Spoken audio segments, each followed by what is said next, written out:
as we all know, Burkina Faso has been trending as a country for a while now, and specifically their leader, Captain Ibrahim Traore. You will find him everywhere on the mainstream media, in the West, in the East, in the North, in the South, on social media.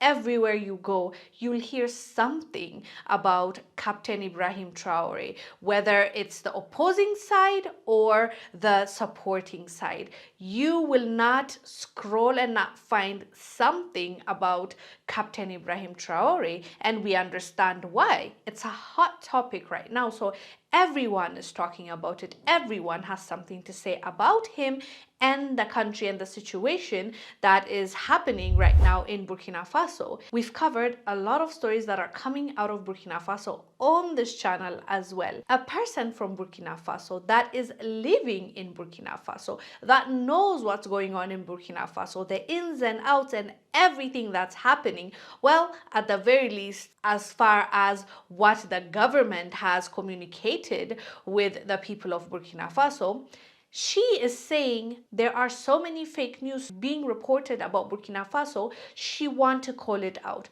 Watch this clip, we'll come back and discuss. This news in Burkina Faso, nobody know about this what he is spreading. I don't know why it will come out every time, and it's not the one of the news.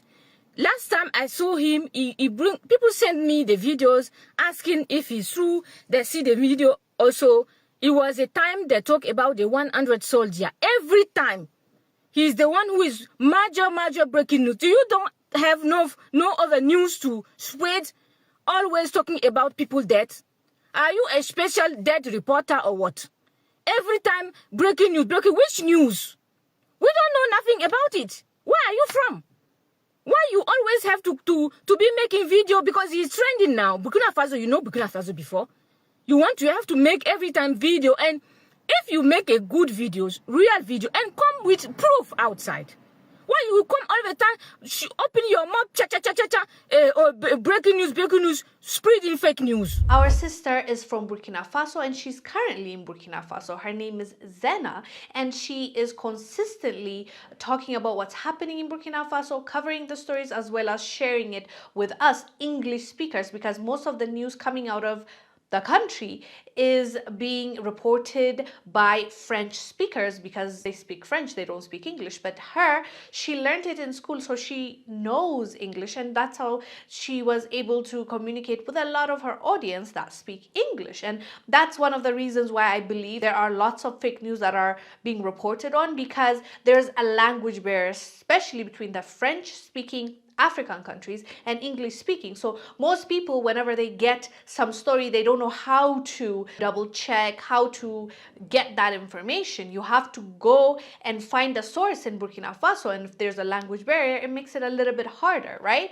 But as I always say, you make sure that it has been verified by the government of Burkina Faso. That's the best way to know if a story is true or not. If they don't disclose it, let's not report it as if it's true.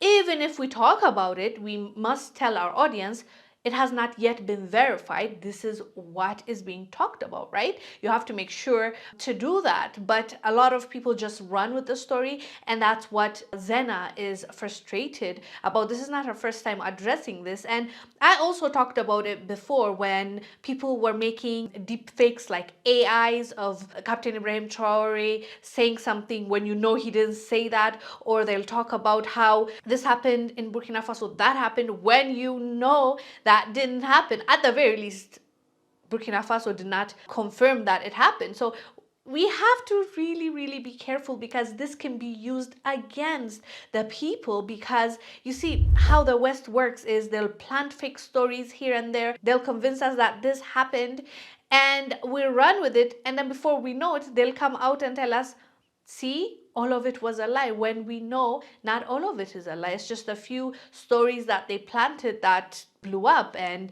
they wanted to change the narrative. So we really need to be careful about the stories we tell or repost or share, because some of them have not been reviewed or have not been approved by the government. So when it's not confirmed, it's very hard to assume that that's the case. And if someone that is currently living in Burkina Faso, that is Burkinabe, is telling you no, the stories that have been reported is false and is not accurate, we need to listen to the source because she is living there, right? She should know more than us. Anyways, fam, what are your thoughts on this? I am Wangil Zalalam. I'll see you on the next one.